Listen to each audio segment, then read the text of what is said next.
Now, there are a few things I must tell you which are very crucial. First of all, what is this experience about and why is it so important? Suppose you have a mirror and the mirror is cracked and you try and see the world through that cracked mirror. You know, the world is reflected in the cracked mirror. The world you will see will be very scattered, disjointed, bit kind of jagged, bit cruel. It appears very much like that. If you put that mirror together, then the same mirror will produce a vision of the world which is very joined up, very wholesome, very exciting, very continuous. And that is the idea behind yoga. It says our minds, we think we have different minds, but we actually have the same mind but individualized. All of us, strange phenomena. And sometimes the value of the mind is underplayed in the modern world. They think we are just physical body. And mind is just, if you like, an epiphenomena of the physical body. We say no. There is something called the body, yes, and there's something else which is metaphysical, not physical, that we call mind. And these are both connected strongly, and yet they are different.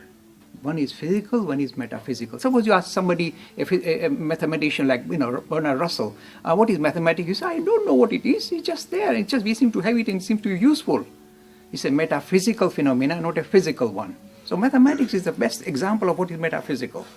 So the mind is the realm of the metaphysics. It doesn't mean it's airy-fairy. It simply means it is there. And you see, almost everything that we have kind of achieved as human beings is because of the concentration of the mind. Mind has played a crucial role in making sense. Otherwise, we live like animals. The fact that we can concentrate the mind, focus the mind, allows us to get a better grasp of reality and control our nature, control nature outside. So mind is not a minor thing.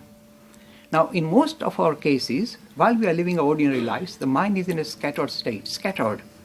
You all know it. There are so many different forces in the mind, tensions, unfulfilled desires, frustrations, jealousy, anger, all these things are there all the time bubbling up in the mind, and the mind is in a scattered state. The aim of Raj Yoga is to remove this scattered state and make it one pointed and focused. And then what happens? Just as you get the piece of mirror joined up, gives you a very wholesome picture of what is reality. Reality becomes visible. You don't conjure it up. And what is the reality we are talking about? This is the heart of Hindu philosophy. It says, look, when we try and analyze ourselves, we've got the physical body. And by the way, physical body and mind are strongly intertwined. As long as you live in this body, your body and mind are strongly intertwined. Every thought you produce will produce a resonance with the neurons. Some neurons will fire when you have a thought. If the neurons are not allowed to fire because you've got some mental disease, some brain disease, you can't think even. So while you are in the body and the mind are strongly intertwined.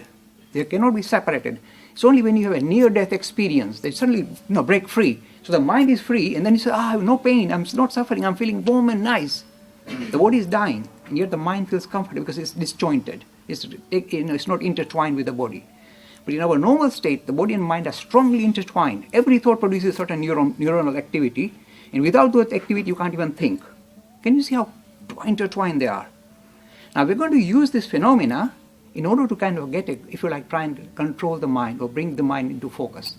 Because the body and mind are controlled. To control the mind, you say, well, it's not easy, but the body we can control, can't we? So that is how we sit in. That's the posture we adopt. So that once you hold the body still, we are hoping that you get a handle on the mind, and because they're intertwined, the mind will come under control or become a little bit more focused. This is the aim.